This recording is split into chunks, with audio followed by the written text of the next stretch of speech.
En raison de la relation que les conseillers en services financiers ont développée avec leurs clients, ils sont souvent en mesure de repérer les signes d'inaptitude ou de maltraitance financière.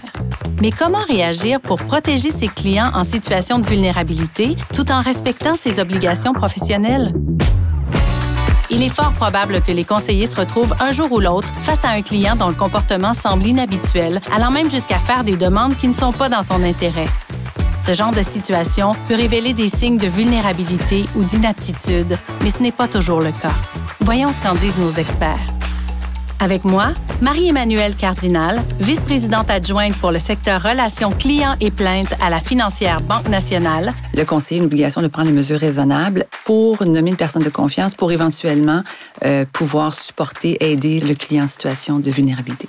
Et Julie Baillargeon-Lavergne, curatrice publique. On n'est plus dans une approche paternaliste où on veut retirer l'ensemble des droits d'une personne pour mieux la protéger. Au contraire, on est plus dans une optique de conservation des droits. Lorsqu'elle est encore capable d'exercer certaines choses, elle va conserver ces droits-là.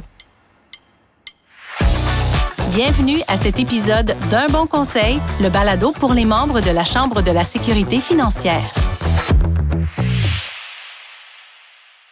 Madame Cardinal, bonjour. Bonjour. Merci d'être avec nous aujourd'hui. Ça me fait plaisir. Merci pour l'invitation. Quelle est la procédure à suivre à la financière Banque nationale lorsqu'un conseiller a un doute de la vulnérabilité d'un client? La première démarche pour un conseiller dans un cas de vulnérabilité, c'est de l'identifier.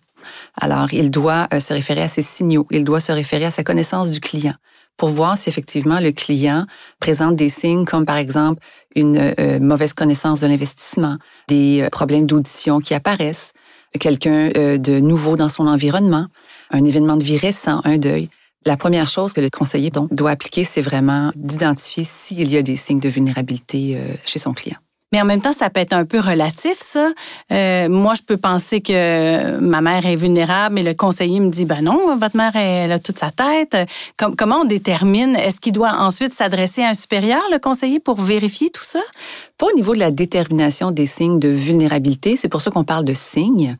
Il est certain que ça change d'un client à l'autre, d'où l'importance pour les conseillers financiers de bien appliquer la règle, bien connaître son client. Alors, comme vous le dites, une situation peut être différente d'un client à l'autre. Il peut certainement référer assez souvent à la conformité ou les affaires juridiques pour en discuter, mais habituellement, ils sont très au fait de la relation qu'ils ont avec leurs clients, puis sont tout à fait à même de déterminer s'il y a signe ou pas.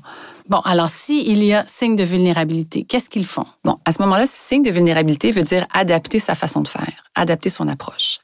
Par exemple, un client qui avance en âge et qui commence à avoir certaines inquiétudes face à ses économies, moins d'assurance face aux investissements, à la connaissance du monde financier, le conseiller pourrait alors prendre davantage de temps pour expliquer les concepts, s'assurer de répéter de façon différente s'il voit que le client ne comprend pas, lui remettre un écrit pour reprendre les recommandations adressées. C'est vraiment s'adapter à son client. Donc, il y a un lien à faire avec vraiment le connaître son client et agir dans son bon intérêt. Est-ce que c'est bon pour le conseiller de demander au client de venir avec une autre personne pour l'accompagner, pour être... Tu sais, on fait ça chez le médecin des fois, là, pour être sûr qu'on a bien compris. Oui. C'est effectivement une très bonne idée. Évidemment, il faut s'assurer que ce soit une personne significative et de confiance. Est-ce que c'est le devoir du conseiller financier de proposer à son client d'avoir une personne tierce, disons, lorsqu'il voit des signes de vulnérabilité? Le conseiller a une obligation, puis c'est récent, de prendre les mesures nécessaires pour obtenir le nom d'une personne de confiance auprès de son client. Il n'a pas une obligation, c'est pas ce qu'on appelle une obligation de résultat, mais bien une obligation de moyens. Ça veut dire que le client peut refuser et là, on n'y peut rien. Complètement. Il faut se rappeler qu'un client est une personne qui a droit à son autonomie, droit à la libre disposition de ses actifs. Il n'est pas obligé, on ne peut pas le forcer à venir accompagner ou seul.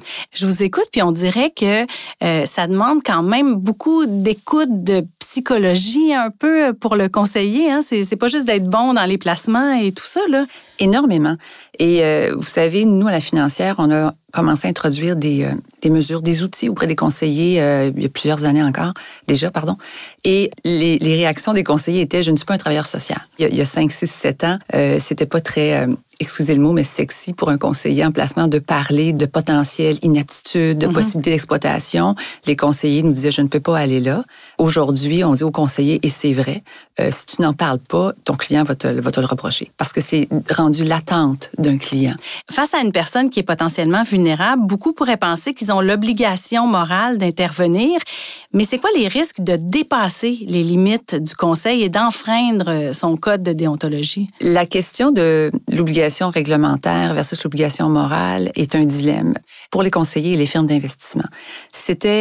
Pourquoi? Parce qu'au niveau de l'obligation réglementaire, la principale ici qui est en jeu lorsqu'on est en situation de vulnérabilité, c'est la confidentialité de l'information. De quelle manière, moi, conseiller, je peux aider mon client alors que je constate des signaux de vulnérabilité? Comment je peux l'aider dans ce qu'il traverse? Avant 2021, il n'y avait pas de possibilité pour un conseiller de contacter une tierce personne parce que je risque de m'exposer en fait à une faute professionnelle parce que je vais divulguer de l'information confidentielle. Avec l'entrée en vigueur des amendements en 2021 de l'AMF, maintenant, il y a le formulaire Personne de confiance, qui est un formulaire que le client signe, donnant l'autorisation au conseiller de contacter une personne de confiance. Alors, ce dilemme, ou cette problématique, je dirais plutôt, entre l'obligation morale et réglementaire est atténué, n'est plus là, n'est plus ce qu'il était. Demeurent cependant les cas où le client ne veut pas nommer une personne de confiance et où le conseiller fait quand même face à une situation de vulnérabilité.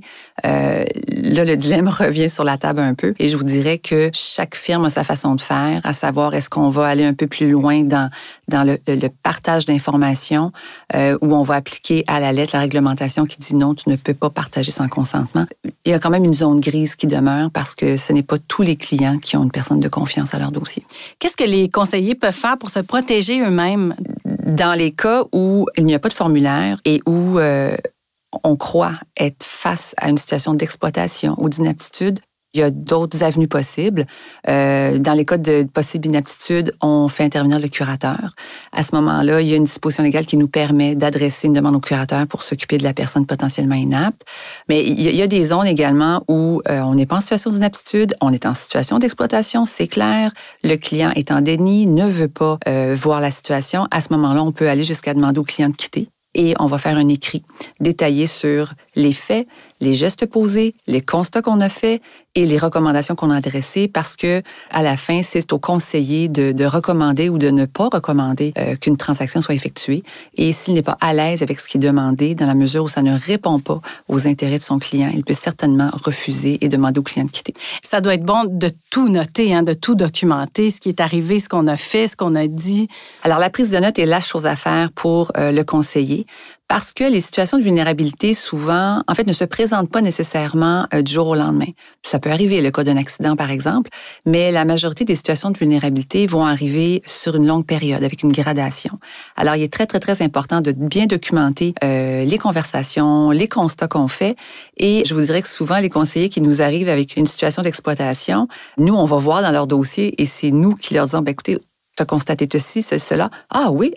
Et même lui vient à l'oublier, donc il est très heureux d'avoir pris des notes tout au long des années par rapport à son client pour pouvoir effectivement être plus confortable, plus à l'aise de dire non, dans ce cas-ci, je constate, je conclus que je ne peux pas donner suite à la demande de mon client, ce n'est pas dans son intérêt. On a des situations, j'ai un exemple en tête, où la dame tranquillement présentait des signes de déclin, d'Alzheimer.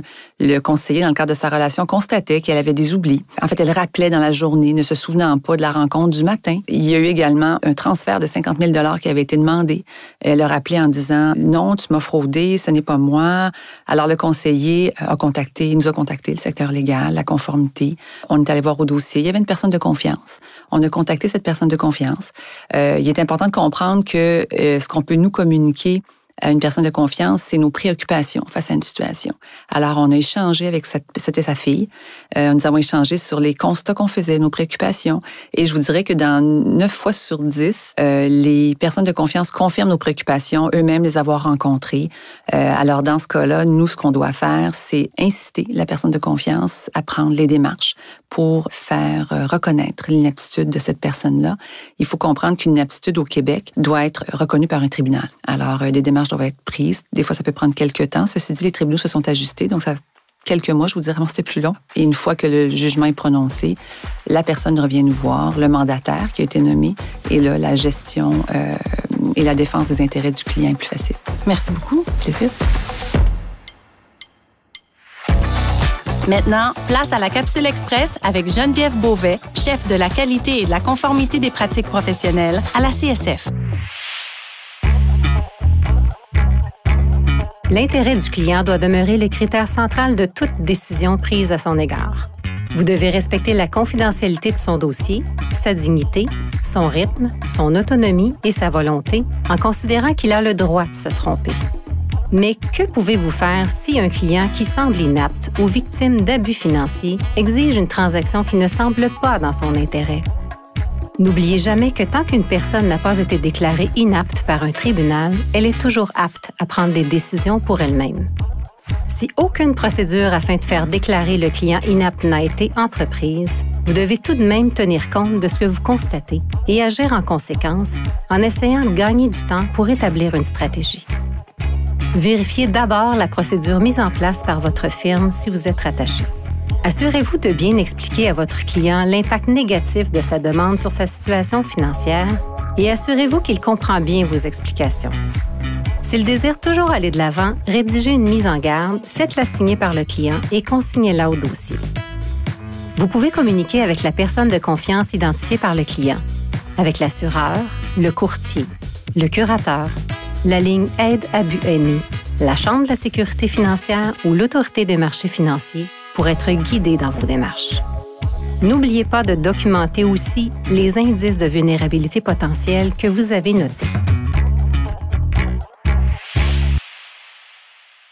Madame Baillargeon-Lavergne, bonjour. Bonjour. Merci beaucoup d'être avec nous aujourd'hui. Merci de me recevoir. Quelle est la mission du curateur public?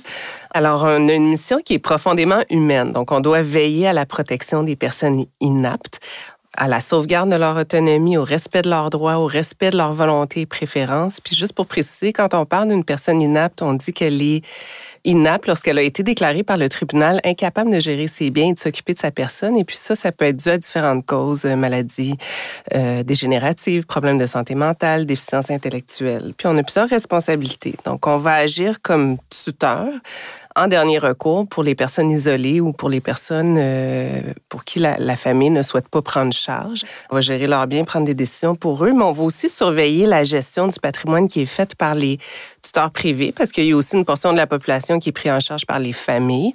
Donc, on va s'assurer que la gestion est faite dans l'intérêt de la personne, qu'il n'y a pas d'abus financiers, etc. Il y a eu une révision législative en 2022. Quel était l'objectif? Oui, alors, c'est une loi importante, on l'appelle la loi visant à mieux protéger les personnes en situation de vulnérabilité, qui est entrée en vigueur, comme vous le dites, le 1er novembre 2022. Ça fait 30 ans qu'il n'y avait pas eu de réforme législative visant la protection des personnes inaptes. Et pour ça, on s'est doté de principes directeurs, donc d'objectifs. On voulait répondre aux nouvelles réalités socio-démographiques. Le vieillissement de la population, c'est une réalité, alors on voulait y faire face. On voulait aussi offrir des mesures de protection adaptées aux facultés de chaque personne, plus du copier-coller d'une personne à l'autre. On va vraiment analyser leurs capacités plutôt que leurs incapacités. On voulait simplifier les mesures de représentation, on voulait prévenir les abus et la maltraitance, évidemment, et on voulait valoriser l'autonomie des personnes en tenant compte de leurs volontés et préférences. Étrangement, c'était pas un concept qui était prévu au Code civil du Québec. Donc maintenant, on est venu l'enchasser comme étant un principe fondamental. On veut aujourd'hui bien outiller les conseillers financiers qui se retrouvent face à des clients plus vulnérables ou qui ont des difficultés. Alors, on va essayer de démystifier tous les termes.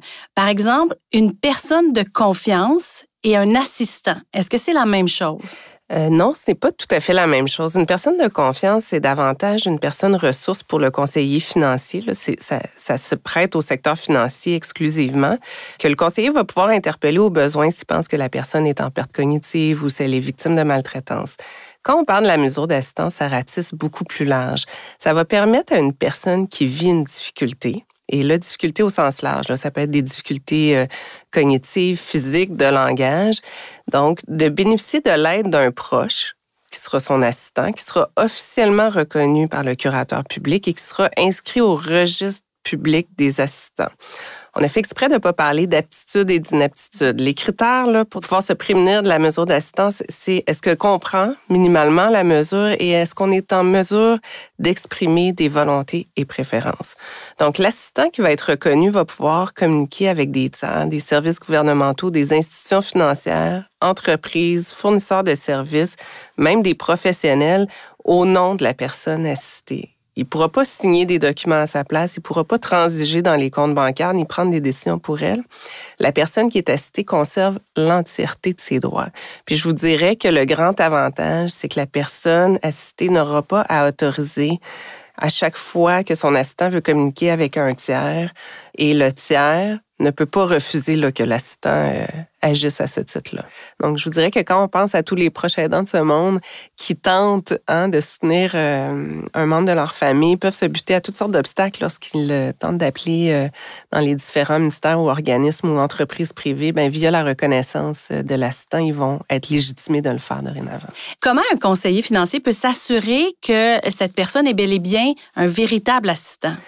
Le cœur, c'est vraiment le registre public des assistants. Donc, c'est l'aspect central de la mesure. Il est accessible à tout le monde. Ça va permettre à un tiers ou à tous là, de valider que l'assistant a bel et bien été reconnu par le curateur public et que la mesure est encore valide. Parce qu'il faut comprendre, c'est que la mesure d'assistance a une durée de vie de 3 ans, après laquelle il faut renouveler. Pourquoi?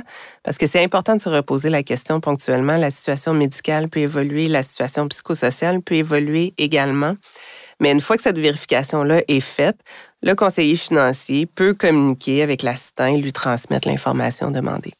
Quelle est la différence entre une procuration et la mesure d'assistance? Alors, une procuration, c'est vraiment un contrat qui va autoriser une personne à agir pour le compte d'une autre. Donc, soit pour effectuer des transactions dans les comptes bancaires, soit pour signer des contrats. On parle ici de représentation. Ce qu'il faut comprendre, c'est que la procuration n'est plus valide lorsque la personne commence à avoir des incapacités. Et ça, c'est un principe qui est fondamental parce que la personne qui donne la procuration doit être en mesure de surveiller l'administration qui est faite de ses biens. Avec la mesure d'assistance, on est dans une autre sphère. On n'est pas dans de la représentation, on est plutôt dans de l'assistance. L'assistant va jouer comme intermédiaire. Il ne pourra pas signer ni prendre des décisions à la place, mais il va pouvoir communiquer les décisions prises, vulgariser l'information et conseiller la personne qui l'assiste. Et quand la personne commence à avoir des incapacités cognitives, la procuration, ça ne fonctionne plus. Quelle mesure est mise en place à ce moment-là? La mesure d'assistance peut demeurer valide. Si, par contre, les incapacités commencent à être très, très avancées, on va plutôt parler d'une tutelle ou encore d'homologation du mandat de protection. Le mandat de protection, est-ce que c'est l'ancien mandat d'inaptitude, ça? Oui, exactement. Est-ce que c'est juste le nom qui a changé? C'est le nom qui a changé d'appellation, effectivement. Alors, rappelez-moi ce que c'est exactement ce mandat de protection. Alors, un mandat de protection, c'est vraiment un outil qui nous permet de prévoir l'imprévisible. Il n'y a personne qui est à l'abri de subir un traumatisme crânien, d'être touché par une maladie mentale ou une maladie dégénérative. Donc, quand on rédige son mandat de protection, ça nous permet de garder le contrôle sur qui va s'occuper de nous, de prendre des décisions, de gérer nos biens lorsqu'on va devenir inapte. Donc, ça permet aussi de faire connaître nos volontés, nos préférences à notre famille, à nos enfants. Donc, à défaut d'avoir signé un mandat de protection, on va devoir se tourner vers la tutelle. Et à ce moment-là, c'est le tribunal, sur avis de la famille, évidemment, mais c'est le tribunal qui va désigner votre tuteur. Donc, vous perdez un peu le contrôle de qui va s'occuper de vous. Est-ce qu'un conseiller en services financiers doit obligatoirement exécuter les demandes du mandataire de son client? Le premier réflexe que le conseiller doit avoir, c'est de s'assurer que le mandat a été homologué et qu'il est en vigueur, donc en vérifiant au registre des mesures de représentation. Évidemment, il regarde aussi le jugement, il regarde les pouvoirs qui sont conférés dans le mandat pour s'assurer que ça colle bien à la demande. Donc, oui, une fois que ces vérifications-là sont faites, il peut répondre à la demande du mandataire. Toutefois, s'il y a des agissements ou des demandes du mandataire qui sont clairement pas dans l'intérêt de la personne, mais là, il faut signaler cette situation-là au curateur public. Est-ce qu'un client peut avoir plus qu'un mandataire? Qu'est-ce que le conseiller doit faire si les mandataires s'entendent pas? Oui, en fait, un client peut avoir plusieurs mandataires au bien. Ça peut s'agir d'un proche ou encore d'une personne morale si on a créé une fiducie, par exemple.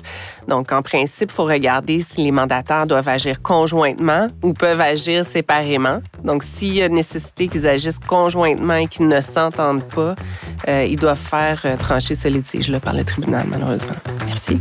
Merci. Vous avez encore des questions? Rendez-vous sur le site de la Chambre dans la section Info déonto où vous trouverez le guide Quoi faire si votre client semble en situation de vulnérabilité ainsi qu'une foule d'autres informations sur le sujet. Je me nomme Élise Marquis. Je me suis entretenue avec Julie Baillargeon-Lavergne, curatrice publique, et Marie-Emmanuelle Cardinal, vice-présidente adjointe pour le secteur relations clients et plaintes à la financière Banque Nationale. Ce balado est une production de la Chambre de la sécurité financière. Création, Coyote Audio. Captation et mixage, Underground. Pour découvrir d'autres épisodes, rendez-vous à chambresf.com/balado.